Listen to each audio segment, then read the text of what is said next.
Hi there everybody, it's Anna here today. I have this Stamp Perfect pad that I got from a design team gig a few years ago, and I only have the regular round magnets for this one, so I don't have any additional tools like the corners that are like, how's the company called for Misty? My Sweet Petunia, I think. And she has all these corners also for more precise stamping. So when you're placing a paper in the middle of the board and you want to have it every single time at the same position, then you would need corners. And I don't have them, but my husband recently got himself a 3D printer. So I kind of had this idea if he could make me some corners, and he was nice enough to try it. So I'm going to show you what we ended up creating. So first of all, we did. I told him what I wanted. I told him that I wanted a corner like this in this format, and I wanted to have places for magnets here. So this area here and this area here are for magnets, for placing them into the printed corner. And basically you can now place this anywhere on the stamp board and get every single time really precise images, stamped images, because if you make cards in series you want to have the sentiment exactly on the same spot on every single card, and not like on one card it's 2 centimeters more left and on the other card it's a little bit higher.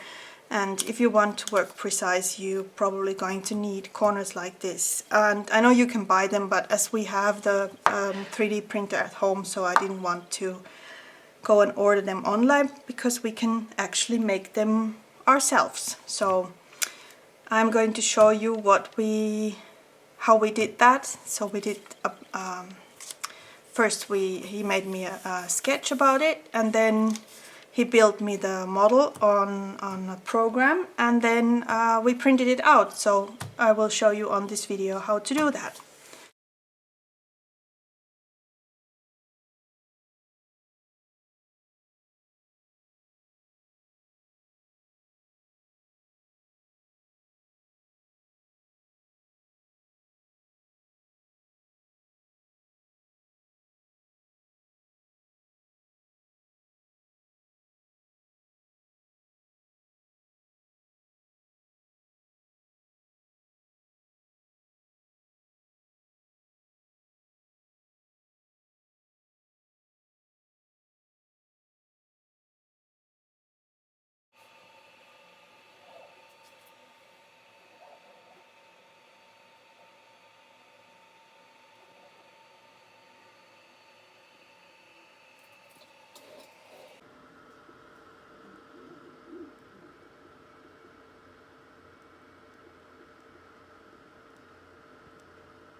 So I've got here the finished pieces. These are made with red wire. I'll add all the names of the companies that the wires are by, or the spools are by, and all the details into the description part of this video, so you will find all necessary information if you want to try this yourself.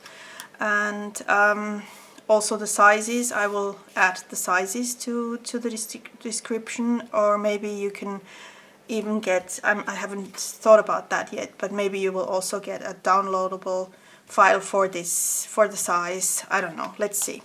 So basically I'm just now taking off, because when you're printing you get this excess piece here that you have to remove, and it's really easy. You just press down here and move forward, just using your thumb or any finger. Press and release, basically. So that's really easy. And if you get any sharp edges, you can take sandpaper and treat it a little bit so you don't get any cuts into your fingers. So basically this is the finished piece, and all we need to do is add the magnets into these areas here. And I think I'm going to use a hot glue gun to do that, so that they stay put, because this is exactly the same size like the magnet, so it will fall through if I just place it in there. But I want it to stay put forever and ever, so I'm going to use hot glue gun for adhering the magnet onto place. Yeah, that's basically it. So I'll just need to remove the excess pieces here, and when I'm done we can move forward with this tutorial. So that's actually really easy to do. So that's it. See you in a minute. I found my sanding block, so I'm going to show you. So you just basically, you can buy these at a hardware store, at least here in Austria. So if you have any sharp edges, you just go over them using this regular sanding block. This has 4 sides. I think some of them are finer than the others, but it really doesn't matter that much. So now you can't hurt yourself anymore. And that's it. That's really easy to do. So I asked my husband how these magnets are called. These are called neodymium magnets. So that would be what you would have to look for, because they are strong enough to hold that form. And mine are just rectangular, but you can also get them in round or longer or smaller, or they have them in different sizes. But for this particular purpose I chose to use this format. And hold on, maybe I have a ruler somewhere. I can tell you how big these are. So mine are these are 1.5 centimeters approximately. A little bit bigger maybe, times 1 centimeter 0.2, so 1 centimeter and 2 millimeters, so approximately 1.5 times 1, yeah, something like that. So these, you will need 4 pieces of this if you make 2 corners at once. Okay, so I've got everything prepared. I've got my heat glue gun here. Then I've got the magnets, and I've got a little mark on every single magnet. I just did it with a black marker because I have now north facing upwards, and I'm just to be sure that these poles are pointing into the same direction, I'm going to put north upwards and south is going down, because when you put your magnets together like this, these resist each other because the poles are on different sides. But if you put them into the right direction, then they pull each other together. So you have to be careful which pole you're putting face up and face down. So I'm putting north up and south down. So on both sides you need to put the same direction upwards, if you know what I mean. So what I'm going to do now is I'm just going to take my heat gun heat glue gun if I can to get it off from the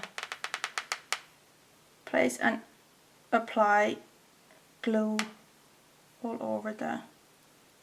Just being careful, I'm talented in that way that I burn myself every single time, so trying to be careful here. And I'm just putting this magnet north facing up over here, and then I'm trying to take my palette knife and wipe off the residue adhesive. That should work. Maybe it goes off also easily when it's dry. We'll see. I can scratch the residue off when it's all dry. But this should work. So now it's just... And I'm using a craft sheet underneath because then I can take it off. It doesn't stick to... If you're using paper, you will have paper residues all over this area here. And that's not so nice. So let's do the second one. I'm not really good with the hot glue. I'm really scared about this part of this tutorial. Don't want to burn myself. But I can always clean the mess up. And besides, it's for my own purpose, so I have to live with the results. And it goes in really nicely because it's a little bit smaller in size. The magnet is slightly smaller than the area that's meant for it. So you can add the hot glue really nicely into these areas, and that's it, you're done. So I've got my own DIY creative corner here with magnets. How cool is that? Now I just need to finish the second one and I can start using this. So as you know, the purpose of this tool is to get every single time a perfect stamp image, and that happens in a way that you can repeatedly stamp on the exactly same spot when you're stamping. And that's why I need these corners, because I want to recreate this stamp image as a perfect stamp image result, so I can repeatedly stamp onto the same spots.